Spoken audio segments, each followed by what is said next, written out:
ሰላም ውዶችዬ እንዴት ናችሁልኝ?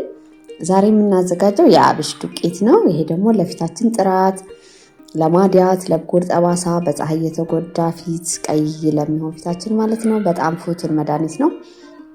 ይሄ ስናዘጋጅ ደግሞ በጥንቃቄና ጽድት ባለ መልኩ ማዘጋጀት አለብን ማለት ነው። ስለዚህ መጀመሪያ ምንድነው ያደረኩኝ ትንሽ አንተከተኩት። ከዛ በኋላ ውሃውን አጠንፍፈን እንደዚህ አይነት እቃ ላይ እናስቀምጠውና ለ24 ሰዓት ይቆያል ማለት ነው። 24 ሰዓት አቆይተን ከዛ እናሰጠዋለን ነው። ያው አሁን በጣም ፀሐይ ስላለ በሁለት ቀን ውስጥ ይደርቃል፣ በደንብ ይደርቃል። ከደረቀ በኋላ ልክ ሲደርቅልን እንፈጨዋለን ማለት ነው። ፈጭተን እንጠቀመዋለን። ግን ይህንን ስንጠቀም በተከታታይ መጠቀም ይኖርብናል። በየ3 ቀን አንዴ ተፈጥሮ ነገር ስለሆነ ባንዴ ለውጥ አናይም።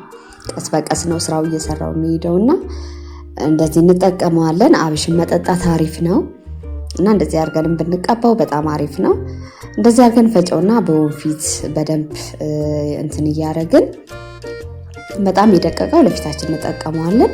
ያልደቀቀው ደግሞ ለፀጉራችን ትሪትመንት እንጠቀመዋለን። አጠቃቀሙ ማየት ከፈለጋችሁ ኮሜንት ላይ ጻፉልኝ። በጣም ቀላል ነው። በጣም ነው የምወዳችሁ።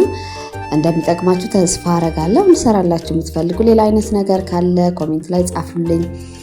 ፎሎው ማድረግ እንዳረሱ፣ ኮሜንት ጻፉ፣ ላይክ አድርጉ፣ ሼር አድርጉ። ወዳችኋለሁ። መልካም ጊዜ